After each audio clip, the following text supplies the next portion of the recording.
जीत दर्ज की थी। वर्तमान में वो भाजपा के नेशनल सेक्रेटरी हैं। उनका जन्म पौड़ी गढ़वाल जिले में हुआ था और इससे पहले वो उत्तर प्रदेश भारतीय जनता युवा मोर्चा के उपाध्यक्ष भी रहे, जहां 1997 में यूपी से विधायक भी रह चुके हैं तीरथ सिंह रावत।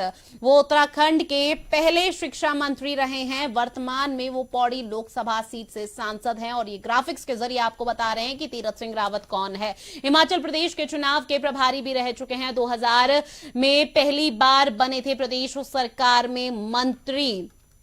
2007 में बीजेपी उत्तराखंड के प्रदेश महामंत्री भी तीरथ सिंह रावत बने थे। 1983 से 1988 तक संघ के प्रचारक भी अब उत्तराखंड के नए सीएम तीरथ सिंह रावत रहे हैं। तीरथ सिंह रावत के नाम पर ऐलान हो चुका है। नए मुख्यमंत्री उत्तराखंड के तीरथ सिंह रावत बने हैं और ऐसे में ग्राफिक्स के जरिए आपको लगातार बता रहे हैं कि आखिर तीरथ सिंह रावत क्या है, कौन थे।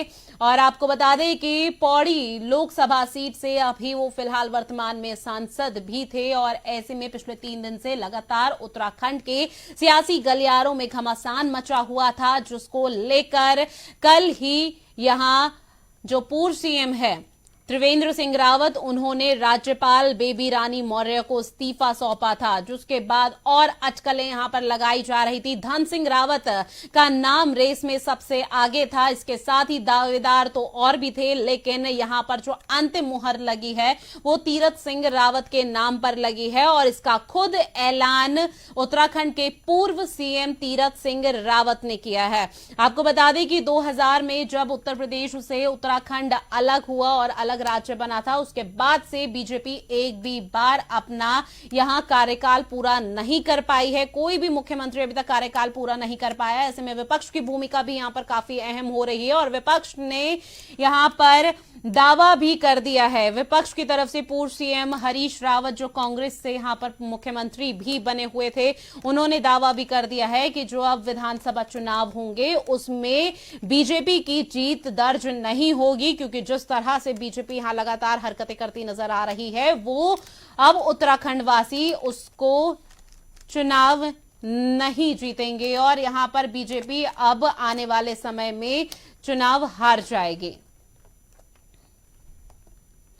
और हमारे साथ फोन लाइन पर एसोसिएट एडिटर गीत दीक्षित जी जुड़ गए हैं। गीत जी, आखिरकार उत्तराखंड में जिस तरह से सियासी घमासान मचा हुआ था, नया मुख्यमंत्री मिल चुका है तीरथ सिंह रावत, लेकिन यहां पर एक सवाल ये कि तीरथ सिंह रावत का नाम उतना उठापटक की स्थिति में था नहीं, धन सिंह रावत का नाम आगे चल रहा था। यह अंतिम फैसला कैसे हुआ?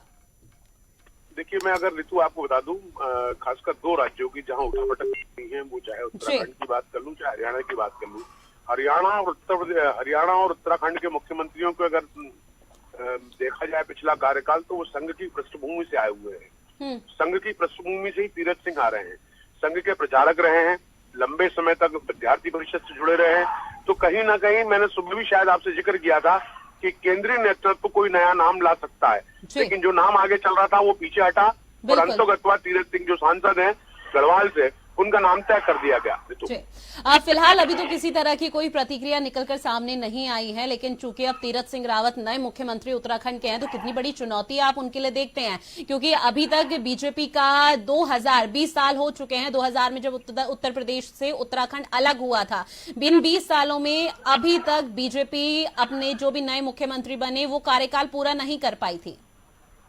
देखिए, एंटी इनकम्बेंसी को लेकर लगातार वहाँ बीजेपी परेशान है। बीजेपी क्योंकि वो कांग्रेस का गढ़ रहा है, ऋतु मैं आपको बता दूं, कांग्रेस के गढ़ में जब भाजपा अपनी जगह बनाती है तो कई सारी चुनौतियों का सामना करती है। कई चुनौतियां वहाँ पार्टी के तौर पर नहीं आती, चाहे मध्य प्रदेश की बात कर लें, चाहे राजस्थान की बात कर लें, चाहे छत्तीसगढ़ की बात कर लें, उस तरह की चुनौतियां वहां नहीं होती इंटरनल पॉलिटिक्स में, लेकिन वहां होता है जमीन बचाने की। जमीन बचाने को लेकर कई बार उतना हाई पावर पॉलिटिक्स नहीं हो पाती वहां पर।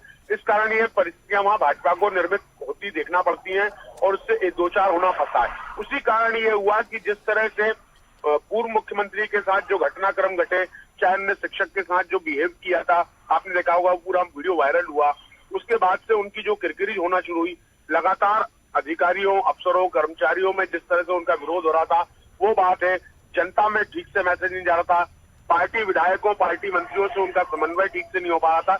ये तमाम वो मुद्दे थे जिसके कारण पूर्व मुख्यमंत्री के साथ ये दिक्कत आई इसलिए पार्टी संगठन को तय करना पड़ा और एक कॉल पे इस्तीफा हुआ और दूसरे दिन आपको नया मुख्यमंत्री मिल गया। बिल्कुल, एक आखिरी रिएक्शन आपका एक और लेना चाहूंगी कि जिस तरह से यहाँ पर पूर्व सीएम जो उत्तराखंड के, जिन्होंने कल ही यहाँ पे राज्यपाल बेबी रानी मौर्य को इस्तीफा सौंपा था, त्रिवेंद्र सिंह रावत ने, उन्होंने गैरसैंण मंडल बनाया था जिसको लेकर विधायकों में नाराजगी देखी गई।